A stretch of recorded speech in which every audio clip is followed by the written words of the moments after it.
Okay जी, हमारे हमें एक ये एग्जांपल गिवन है जो जिसमें हमें दो पैरेलल लाइंस हैं ए बी और सी डी, और उनको एक straight line E F intersect कर रही है।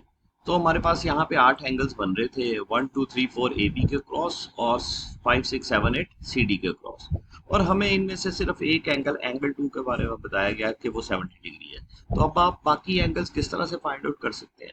Keep this thing in mind कि अगर आपके पास दो पैरेलल लाइंस है और उनको एक स्ट्रेट लाइन, ये मैं फिर कह रहा हूँ स्ट्रेट लाइन, अगर वो स्ट्रेट लाइन नहीं है तो फिर डिफरेंट एंगल्स बनेंगे। अगर स्ट्रेट लाइन है, एक स्ट्रेट लाइन अगर दो पैरेलल लाइंस को इंटरसेक्ट करती है, तो फिर क्या सिचुएशन है कि आदि के एक साइड का upper right that would be equal to the upper right of the दूसरी पैरेलल लाइन, राइट। सो इसी तरह से एंगल 2 एंगल 6 के, एंगल 4 एंगल 8 के, एंगल 3 एंगल 7 के इक्वल है, राइट। क्योंकि एक एंगल हमें बताया गया तो उसके अकॉर्डिंगली हमारे पास वो हमने कहा कि ओके, अगर एंगल 2 पता है तो एंगल 6 भी हमारे पास 70 डिग्री ही होगा, राइट।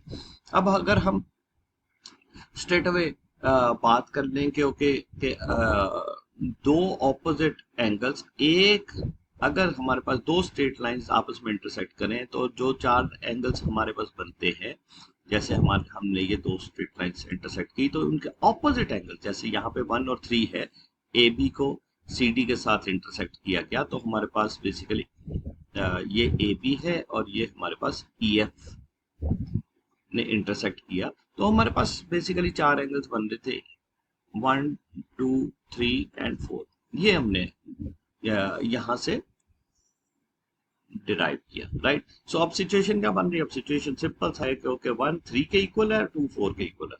सो अगर 1 3 के इक्वल है तो फिर क्या सिचुएशन बन गई? तो भाई एंगल 1 पहले से एंगल 5 के इक्वल था और 1 3 के भी इक्वल है, और 3 जो है इसी तरह से हमने कहा था क्योंकि एंगल 5 जो है उसका ऑपोजिट क्या है? उसका ऑपोजिट एंगल 7 है। सो हमने कहा कि ये 1 3 5 7 दे और मस्ट बी सेम, राइट।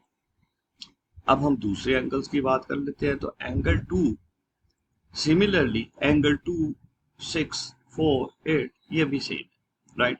और चूंकि एक स्ट्रेट लाइन में एग्जिस्ट कर रहे हैं तो हमारे पास एंगल 1 और एंगल 2 जो है ये ई एफ के एक साइड पे है, स्ट्रेट एंगल बना रहा है। सो अगर हमें एक एंगल का पता है कि 70 डिग्री है तो दूसरा एंगल 180 में से माइनस कर देंगे तो हमारे पास वो आ जाएगा। So that is basically 110 degree. So हमारे पास तमाम एंगल्स की इंफॉर्मेशन पहुंच गई, राइट।